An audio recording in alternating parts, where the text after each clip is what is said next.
Queridos irmãos, o nosso saravá fraterno, imaginem, 91º episódio do projeto Conversa Franca de Umbanda e o 74º falando sobre mediunidade comportamental.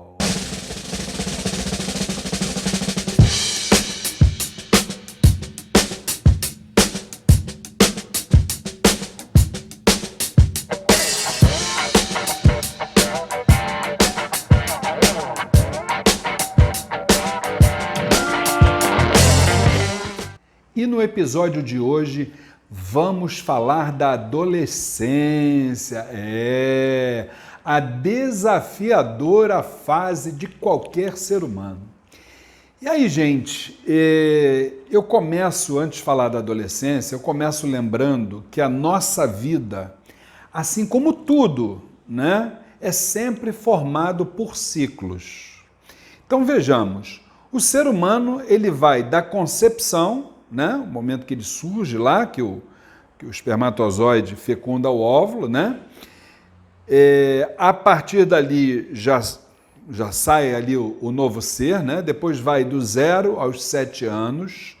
Quero lembrar, inclusive, que nessa fase do 0 aos 7 anos, reparem que a criança tem a moleirinha bem assim, como é que se diz? Frágil, né? Sensível, né? Bastante assim maleável, eu acho que esse é o nome mais correto. Quando ela vai chegando aos 7 anos, reparem que a moleira vai se tornando enrijecida, né? Então isso é a primeira fase, né? Você tem também uma segunda dos 7 aos 14 e depois dos 14 aos 21. Então, isso são as fases que, em geral, o ser humano, né, vai caminhando ciclo por ciclo, né? E a adolescência é a fase da vida que compreende a infância e a juventude, né? E a gente costuma dizer, nós que somos orientadores espirituais, que é aquele período a partir do 0, né? E por que não dizer desde a concepção, né? É aquele período que define o caráter do ser humano. E vamos falar sobre isso. Gente, eu acho assim, é uma época que se caracteriza por mudanças físicas, mudanças psicológicas, por transformações internas e externas, não é verdade? Reparem só, é a menina que se vê transformada em mulher, né? É o menino que percebe a sua barba começa a despontar, né? Aí aparecem assim, os pelos pelo corpo, a voz engrossa, vê se não é assim, né? E aí, em ambos os sexos, observa assim uma intensa atividade glandular e hormonal.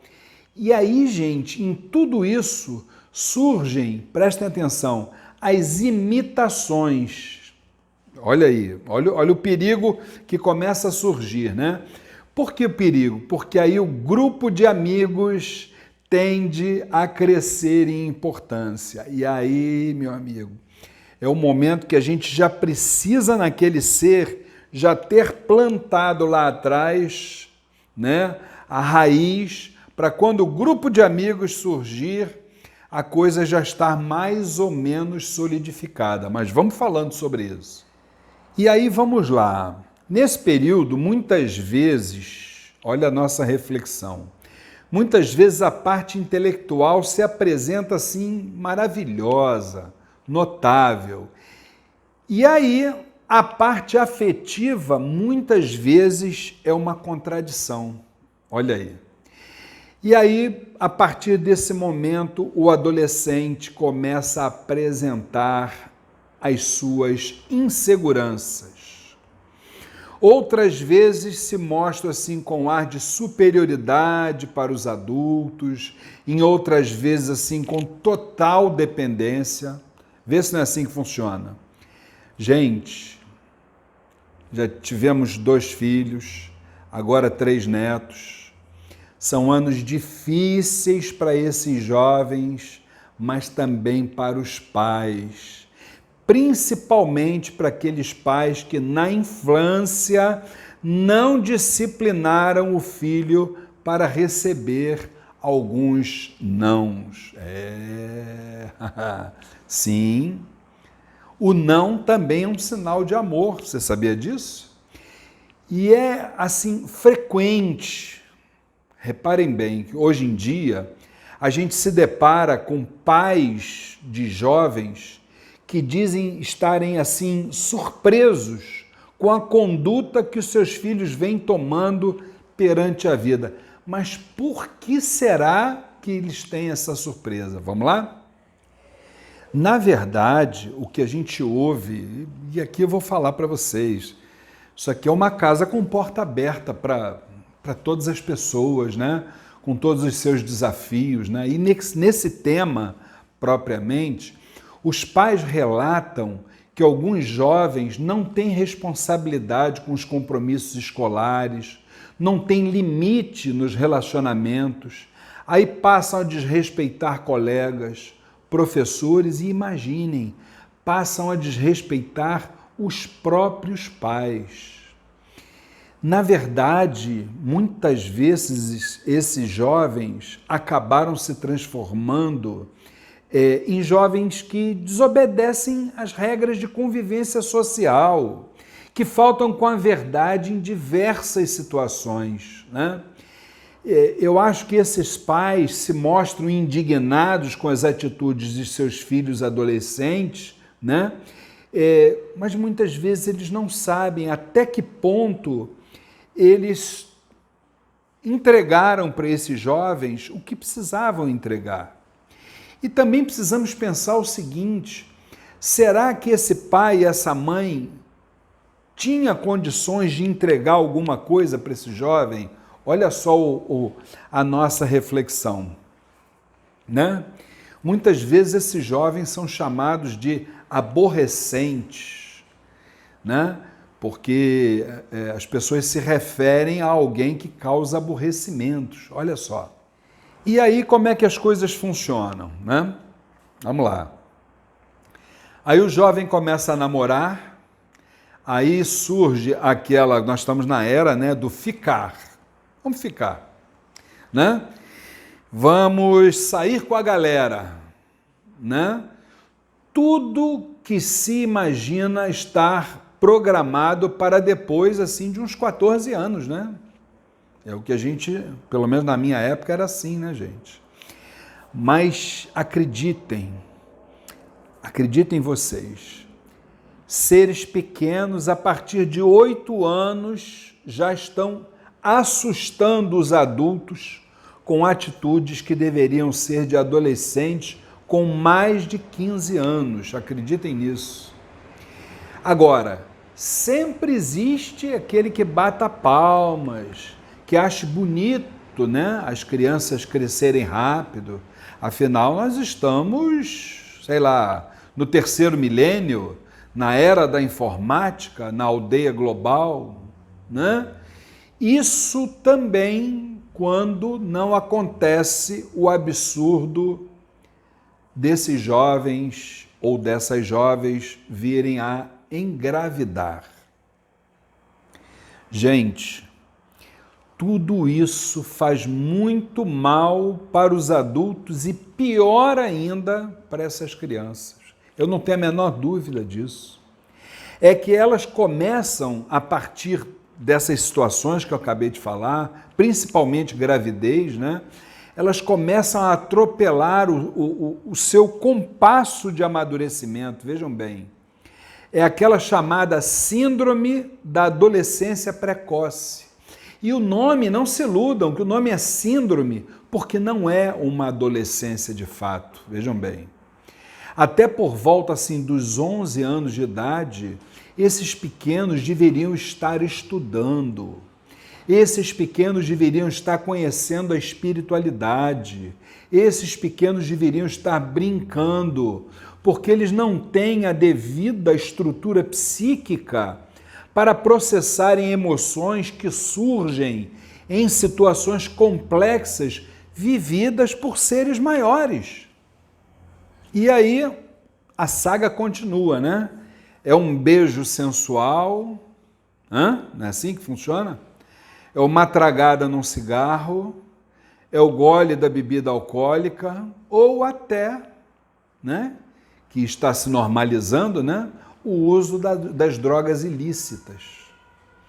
Gente, vamos botar isso na cabeça. Tudo isso agride o corpo, porque não encontra lugar para se encaixar. E nada disso dá prazer, só faz com que o jovem se ache importante, né? Mas sem prazer naquilo que eles fazem, sem dar conta do que eles estão sentindo, eles acabam, como é que eu vou dizer para vocês, desgastados e sobrecarregados. Aí, num caso desse, o caminho se abre para a depressão, para a agressividade que a gente vê constantemente aí nas mídias, nos jornais, colégios sendo invadidos, acontecendo tragédias que nós estamos vendo aí. Isso tudo são consequências de uma série de causas. Muito complicado, gente. E aí, porque eles tentam ser aquilo que eles não podem ser, correm o risco de ficar sem lugar nenhum, sem chão. Olha aí. É por isso que a atitude dos pais se faz importante. Sempre lembro isso quando os pais têm alguma coisa para entregar aos filhos. A gente não pode só jogar a culpa nos pais, não. Porque às vezes os pais não podem dar. Como eles vão dar aquilo que eles não têm? Vamos pensar nisso também. Dos 6 aos 11 anos é a fase em que a criançada tem tudo para ser tranquila, gente. Nunca rebelde. Aí é que a postura dos pais vale mais do que 1000 palavras. É a hora de copiar os pais, de se pentear, de se vestir, de andar, de falar como eles, não é assim? E aí é uma fase, né? Eu estou falando tudo isso, mas já passa um filme na minha cabeça, né? Minha infância, minha adolescência, né? É a fase em que os meninos grudam nos pais e as meninas são as sombras das mães. Vê se não é assim, né? Isso contribui para que se definam como masculino e feminino ou até em outras condições, gente. Não há problema nenhum. Mas cabe aos pais auxiliar os seus filhos nessa fase. Mais do que reprimir, mais do que bater, o pai e a mãe precisam ser, antes de mais nada, o porto seguro dos seus filhos. Saber que muitas vezes o que eles não encontrarem nas ruas, façam o que eles fizerem nas ruas, eles vão encontrar um porto seguro dentro de casa. A tarefa dos pais é assumir o lugar de importância máxima para os seus imitadores e para os seus admiradores, que são seus filhos, gente. Os pais devem falar de si, das suas atividades, o que eles fazem, o que eles sentem, o que eles precisam ensinar a sentir essas crianças, né?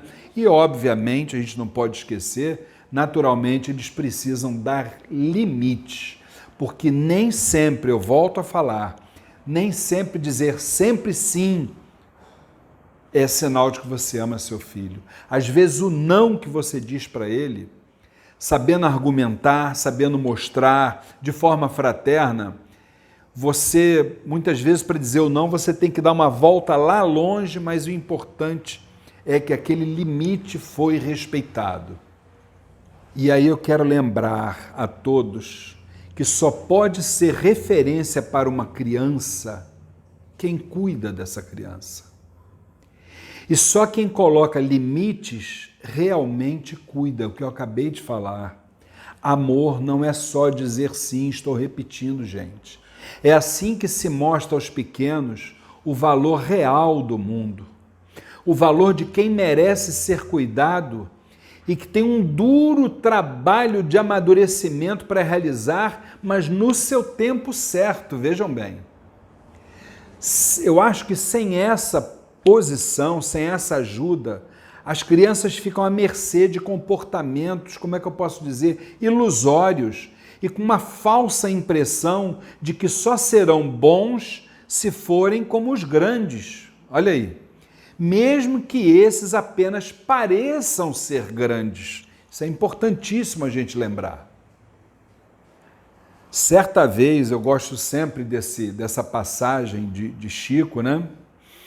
Uma senhora tinha uma criança, eu acho que era de 4 anos, uma coisa assim, e certa vez essa senhora perguntou a Chico Xavier quando ele recomendaria uma data ideal para colocar a criança de 4 anos, vamos dizer o exemplo, né? Na evangelização infantil, na educação espiritual infanto-juvenil. Foi quando Chico Xavier disse para essa mãe que ela já estava atrasada 4 anos e 9 meses. Olha só que profundidade, gente. Meus irmãos, saibam que a espiritualidade está fazendo falta no coração e na mente de muitos jovens. E nesse particular, oferecer instrução aos filhos é super importante para a compreensão das questões práticas da vida, assim como a educação que se dá dentro de casa, né, é essencial para uma vivência com dignidade. Mas uma educação espiritual infanto-juvenil, ela precisa fazer parte da instrução que a gente oferta para a criança.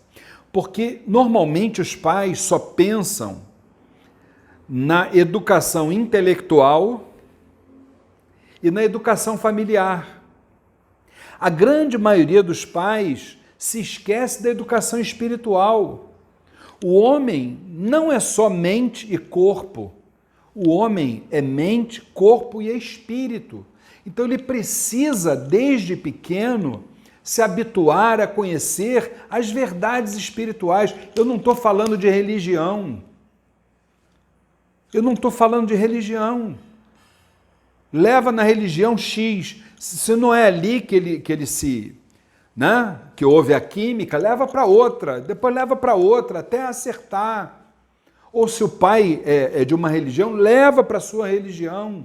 Não importa. Mas ele precisa falar, ele precisa ouvir sobre questões além da matéria.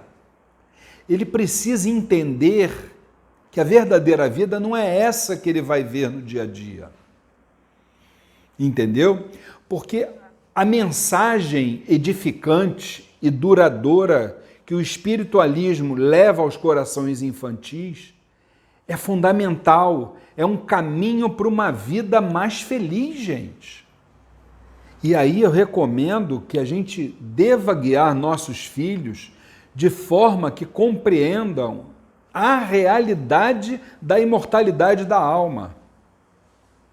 Não tem problema, seu pai, seu irmão, seu filho não é dessa religião, não acredita em reencarnação, não tem problema, leva para a religião que for, importante ouvir falar de Deus. Eu acho que a gente deve preparar com urgência as gerações novas, mostrando para essas novas gerações as razões da nossa rápida passagem por esse plano, a fim de que a gente possa construir desde agora a vontade de Deus no mundo, seja qual for o nome desse Deus. Saibam que uma criança espiritualizada, ela se torna um jovem digno, transformando-se em cidadão do amor, com uma expressiva bagagem de luz para a vida toda, mesmo que transitando em terras exteriores. Finalmente, queridos irmãos, quero lembrar que a educação espiritual é o sol vibrando e aquecendo as almas. É aquele momento que clareia o mundo inteiro sob as constelações das estrelas dos céus. que são, na verdade, como é que eu poderia dizer, os bem-aventurados do astral superior, aqueles que estão empenhados no seu nome, pela transformação urgente da Terra em um mundo de regeneração e paz, né?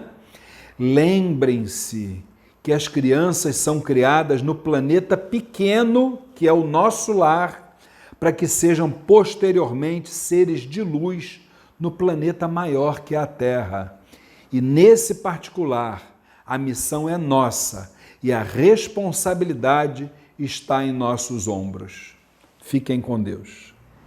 Meus irmãos, se vocês gostam dos vídeos que são publicados neste canal do YouTube do Templo Estrela do Oriente, não se esqueçam, inscrevam-se no nosso canal.